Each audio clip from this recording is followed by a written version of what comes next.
Hey guys, welcome back to Clownfish Gaming. This is Neon. This is a D-Res gaming news on Clownfish Gaming, and we're going to talk about the Nintendo Switch 2 because that's like what everybody's talking about right now.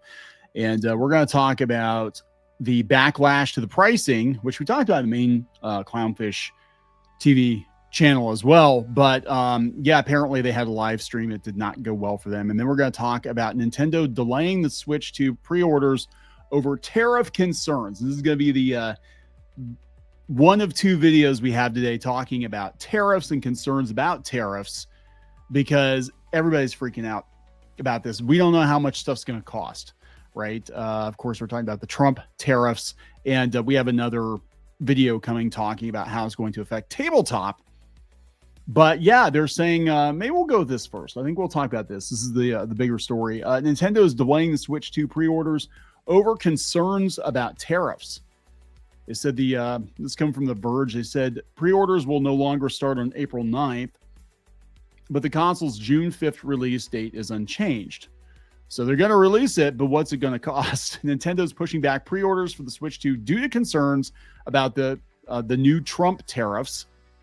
According to a statement sent to The Verge by Eddie Garcia on behalf of Nintendo, it says pre-orders will no longer begin on April 9th. Pre-orders for the Switch 2 in the U.S. will not start on April 9th in order to assess the potential impact of tariffs and evolving market conditions. Translation, the parts are probably going to cost more. Nintendo will update timing at a later date. The launch date of June 5th is unchanged. Yes, no, watch the thing cost like $600, $650. I actually thought part of the reason that the stuff might be so expensive out of the gate is because they took the tariffs into account. But apparently they're saying, yeah, we might actually charge more. So there's that. That is one thing going on here. They said there's no word when the pre-orders will begin, as Nintendo says it will update timing at a later date. They're going to send out invitation letters or invitations letting customers who meet certain requirements. I think you have to have been like a Nintendo Online subscriber for like a year and like 50 hours of game time or something like that. It was kind of like, yeah, just so they know you're not. What is with all the underwear ads on here? Can we refresh this? What is up with all this? Anyway, I just showed it on the screen for those of you who are listening to this. For some reason, we had like boxer ads on here. Now we have Chevy trucks. No, I wasn't looking for a Chevy truck, and I was not looking for boxers. But yeah, I know that the criteria is like they want to make sure you're not a scalper, right? So Switch 2 costs $449.99 with no game. It comes with several upgrades. Yeah, then they got the C button for in-game chats, and they're saying that the games will probably go up. Yeah, we're going to talk about tabletop games in another video too, because that whole thing is going on. So here's some of the comments on that. MAGA voted for Trump to own the libs, but they ended up owning themselves, and the rest of us have to suffer with them because they didn't pay attention to what Trump said as unhinged campaign rallies except for DEI bad. Screw tariffs. Who cares about anything except the immediate future anyway? I don't care if they impose worse tariffs than we do. I only care about cheap consumer goods. Sad about DEI. I was hoping to get or not get a job based on the color of my skin. We'll just build it in America, right, guys? Right? They used to. We used to build stuff in America. I mean, that is the long-term ideal, is that we will start building more in America, but I don't know how soon that can happen realistically. Let's be honest here. Yeah, it's a US only problem. Yeah, so this is a US only problem. They already this is why I thought it might be a tariff thing. The reason that the prices were so high is because I guess the Japanese version of the Switch is like $100 less. And I thought that they were accounting for tariffs and import fees, but who the hell knows, right? I mean, who knows anything anymore? Here's the thing.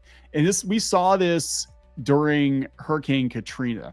And we saw it to some degree with the pandemic too, where we'll use a crisis, real or imagined, to raise the price of something and say this is a temporary increase, and then we just keep the prices up.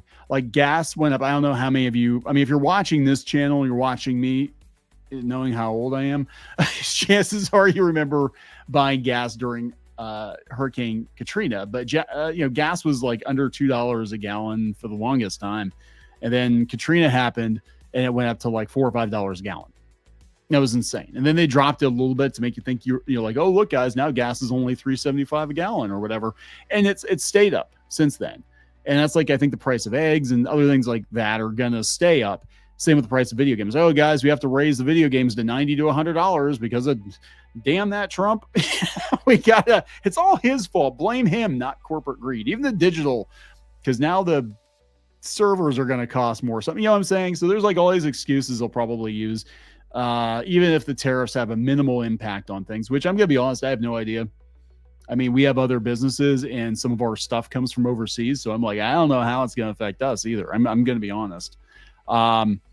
But even if this passes, even if we get to a place where more stuff's manufactured stateside, they're still going to keep the prices up. That's all I'm saying, because I've seen it happen so many times.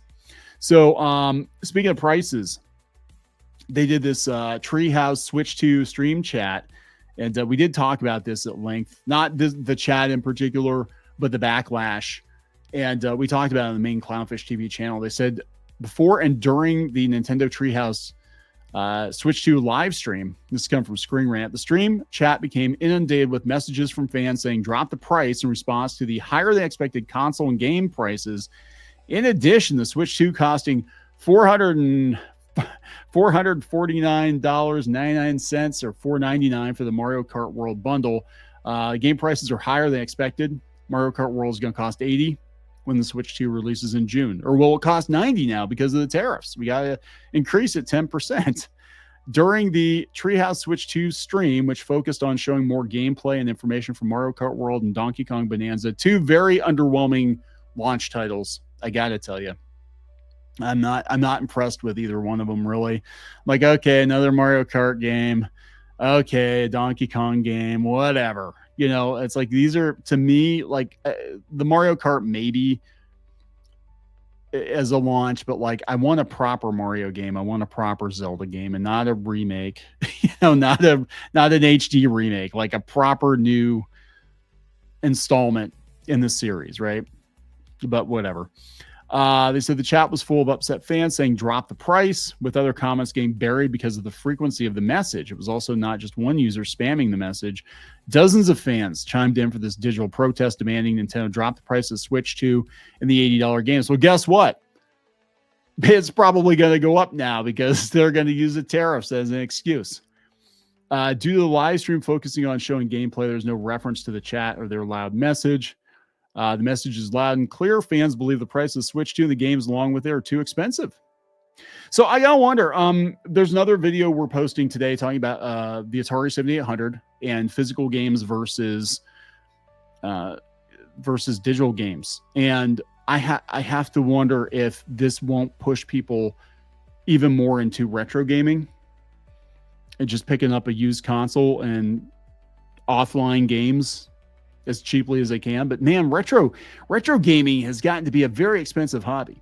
And try being a guy like me that actually owns arcade machines, vintage arcade machines. Like, that stuff is not cheap. The cartridges are not cheap, and it's hard to tell what's real and what's not real. Because I went to a shop a couple of weeks ago, and they had in the glass case, they had like all these really rare NES, like the 5 rarest NES games of all time. They had like Little Samson and like Bubble Bobble 2 and Flintstones, the Flintstones game, whatever. All these games that were like super rare. And they all happen to be in pristine shape in the case. And it's like, chances are very good that they are not real. They're not legit. But, most, because they had like a $2,000 price tag on Samson. I think it was insane. I'm like, yeah, good luck with that. Anyway, yes, it's very expensive. It's getting to be a very expensive hobby. Hell, power up side tangent here. So Pinky Boo, who plays on the channel, my daughter, she is really into rhythm games, and she busted out the PS2. And I'm very proud because that PS2 is older than she is, and she busted out the PS2 and she's been playing Space Channel 5, which she loves. And I said, you got to play the Power Rapid games. I sold them years ago. I'm like, oh, it's no big deal. PowerAppa was a very common game. It was the greatest hit. I could pick up a copy of PowerAppa for probably 20, 30 bucks. Oh, hell no. PowerAppa got really expensive. I'm like, what is going on here? So got the digital download, the HD version on the PS4, but I'm like, everything is so expensive. I'm looking at all these JRPGs I used to have, and they're so crazy high now. It's insane. Anyway, yeah, so people are not happy. They said, yeah, while the fan message is clear, it's unlikely for Nintendo to budge. No, they're going to jack the prices up even more, and they're going to use the tariffs as a reason to do it. Real or imagine, they're going to use the tariffs as a reason to do it, and the new normal is going to be paying $100 for a game you do not own. So better be a damn good game. That's all I'm saying. For that much money, it better be a damn good game. So I'm going to wrap it up, guys. Please subscribe. We'll talk later.